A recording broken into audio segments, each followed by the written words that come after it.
I'm John. I'm a clinical scientist in GI physiology. I work at Hull University Teaching Hospitals NHS Trust, and one of the extra little hats that I wear is I'm the education secretary of the GI physiology professional body, the Association of GI Physiology Professionals. And connections and networking is quite a funny little topic for me to talk about, to be honest, because the world of GI is very, very small. Everyone knows each other in some way or another from some sort of chance meeting that we've had at some point. And so I might be able to use that to basically give you an idea of how you can use networks to basically help out with your own personal practice on a day-to-day, but also kind of thinking, planning ahead for the future, and trying to put things in place to improve practice even nationwide.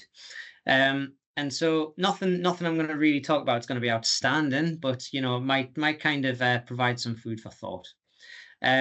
So as I've said, it's not really going to be outstanding, and I'm not really hoping to teach a granny to suck eggs. But the idea is just to kind of give a bit of an idea as what you can be thinking about, and how you can be planning ahead to try and use networks to your own benefit. So what I thought we'd do is I'd just kind of if you cast your minds back to the golden days before that pesky COVID came along and turned the world topsy-turvy for us all. There were all kinds of ways that we could kind of meet up with people, and we could share practice, and that's kind of that was how things were done. We never really thought that anything would change. We had conferences, we had events, masterclasses, training. We could have all kinds of ways that we could meet up with like-minded and different-minded people. And of course, we had some of us were lucky enough to take part in the odd third-party sponsored meal, and the odd lemonade that might have went with that. And they were all quite good, because everyone in those kinds of situations, you get to kind of know each other. You break down the kind of professional barriers between each other, which kind of almost results in better relationships.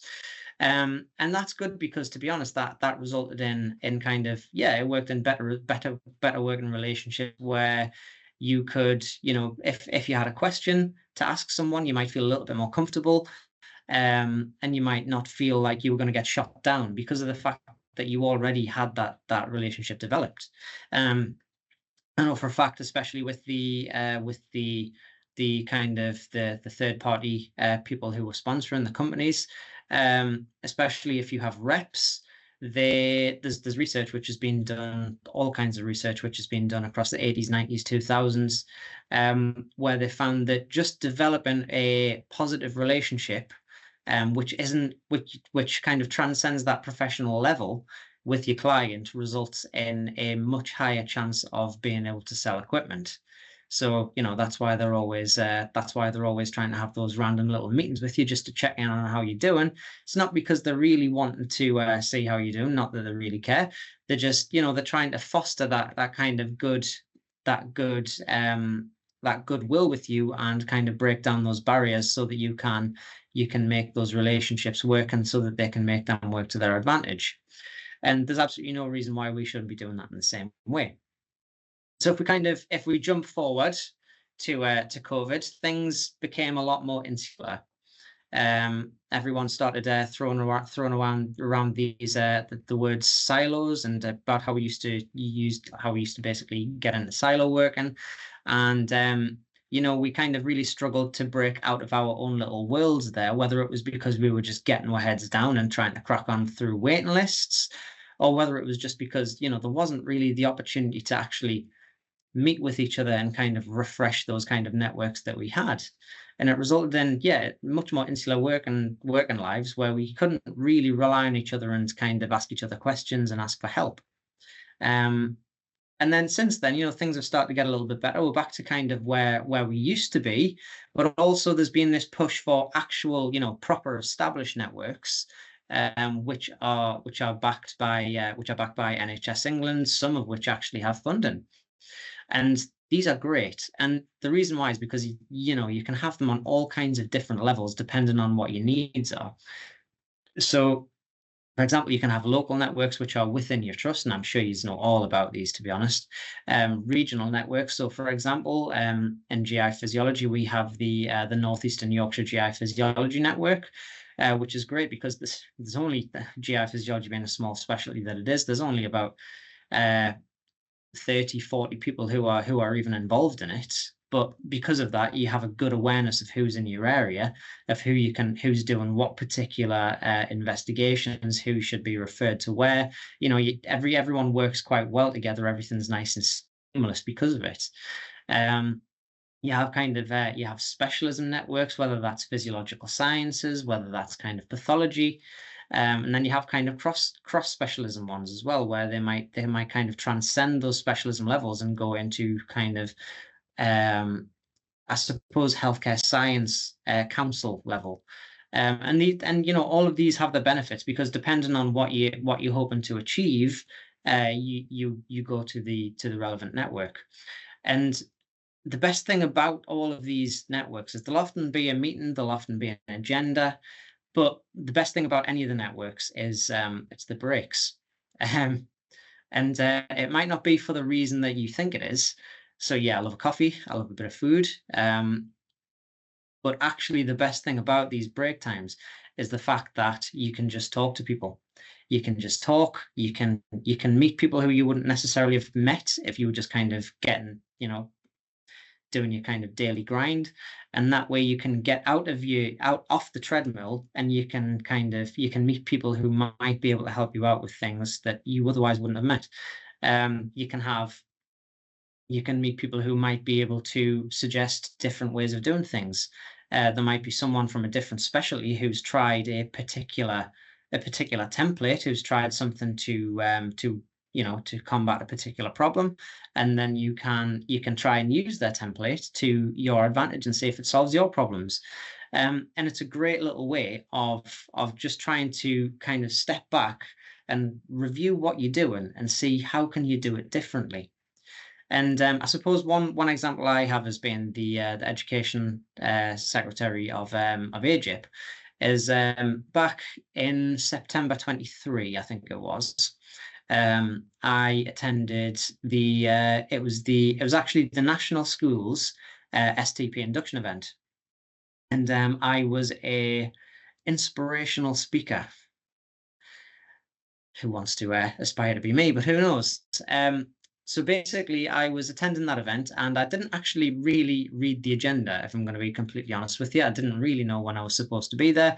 I just assumed I had to be there from the very beginning. So I booked a hotel. I was there overnight, and I got there in the morning, and I found out, oh, actually, I didn't need to be there until about 1, 2 o'clock. So I was like, oh God, what am I going to do for the rest of the day?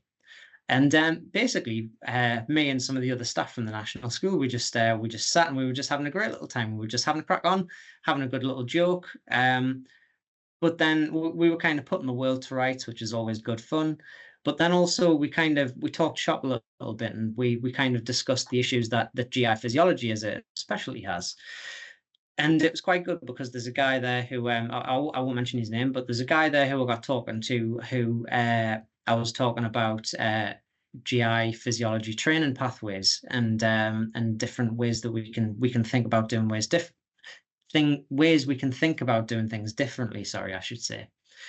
And it just happened that there was actually he told me about potentially a mold which could actually we could follow this mold which has been done in, for example, for cardiology, in respiratory sciences, that actually might suit our needs. But if I hadn't been there far too early and just been wasting my time talking to people, I would have never known about. And since then, we've explored it as an option, and we've started to consider it to see whether it'll actually work as a method of delivering training in areas that aren't very well catered to by the STP. And it may be that it's not gonna work, but it may work. And if it hadn't been for attending that, I wouldn't have known that. Also, another thing about these physiology networks is We've also considered putting into place practice educators, which is something that I would have never really considered, but we've been able to talk about the benefits because of other people's expertise, relying on other people's expertise and other people's connections to see whether, whether we can solve problems by using these already established templates that we in our kind of day-to-day jobs aren't very aware of. So that's kind of my example of how I've been able to use networking to my advantage in my kind of professional body role. Now, as I've said, nothing is absolutely crazy there. It's purely just using relationships to your advantage. At the end of the day, if someone likes you, they're going to be more willing to want to help you, and there's absolutely no reason why you shouldn't be able to make the most of that. So I suppose I thought I'd put down some key points. Not that there was really a great deal to take from that, but just talk to people. Go to events, talk to people. Half of the battle is having positive relationships with people. Just getting people to like you. That is part of the battle. And you might not benefit immediately. You might go to this meeting and think, "Oh God, what was the point in that? I didn't take anything away from it." But you never know. You might just think, and 1, 2 years down the line, you might think, "Oh, actually, I met this person at that event. They might be able to help with this issue that I'm having right now. All right, okay, I'll give them a quick tinkle. I'll give them a quick email, and then you never know what can happen." So that's it from me. If there's any questions anyone has, by all means, I'll be happy to answer.